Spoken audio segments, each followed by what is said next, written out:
দেশের বাইরে আমার কোনো ঠিকানা নেই, এটাই হলো আমার ঠিকানা। এই দেশ, এই দেশের মাটি মানুষই আমার সবকিছু, কাজে আমি দেশের বাইরে যাব না।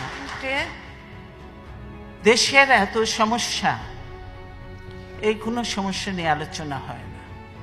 দেশে শুধু গাড়ি গালাজ, পার্লামেন্টে গাড়ি গালাজ, আমরা পার্লামেন্টে নেই, কোথাও নেই, কিন্তু শুধু পার্লামেন্টে খালেদা জিয়া, তারেক রহমান আর জিয়াউর রহমানকে নিয়ে চলছে তাদের যত গালি গালাজ, আমাদের ইয়ে করছে। হ্যাঁ, এইটা হলো তাদের কাজ। পার্লামেন্টে কোনো কিছু হয় না। কাজে এই অবৈধ পার্লামেন্টে আমরা জানি, এই অবৈধ পার্লামেন্টে যত কিছু আইনি পাশ করুক, সত্যিকারের নিয়মতান্ত্রিক নির্বাচন হয়ে জনগণের সরকার আসলে কখনোই এই আইনগুলি কার্যকর হবে না।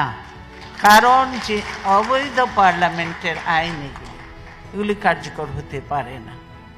আপনারা দেখলেন যে আজকে দলীয়করণ করেছে, আমি আগে বলেছি প্রশাসন হয়েছে, পুলিশ হয়েছে, তারপরে নির্বাচন কমিশন। এই নির্বাচন কমিশন পুরো দলীয়করণ, সব দলের লোকজনকে বসেছে। কাজে এই নির্বাচন কমিশনের অধীনে কোনো নির্বাচন কি সুষ্ঠু হবে? হবে না।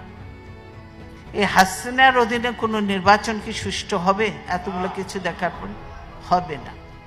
যার জন্যই আমাদের ডিমান্ডটা যে আমরা নির্দলীয় যে নাইব, আমরা বললাম নিরপেক্ষ সরকারের অধীনে নির্বাচন হতে হবে, হাসিনার অধীনে হলে হবে না। আর নির্বাচন কমিশনকে পুনর্গঠন করতেই হবে, কমপ্লিট পুনর্গঠন না করলে এই নির্বাচন করা, এই রকিবউদ্দিন আর হামিদুদ্দিন থেকে দিয়ে পার্লামেন্ট নির্বাচন করা সম্ভব নয়। সেজন্যই এগুলি প্রয়োজন। দেশ আজ গণতন্ত্রহীন অবস্থায়, যার জন্য দেশে এইসব ঘটনা ঘটছে, একের পর এক যে ঘটনা ঘটছে, এই গণতন্ত্রহীন অবস্থায় রয়েছে।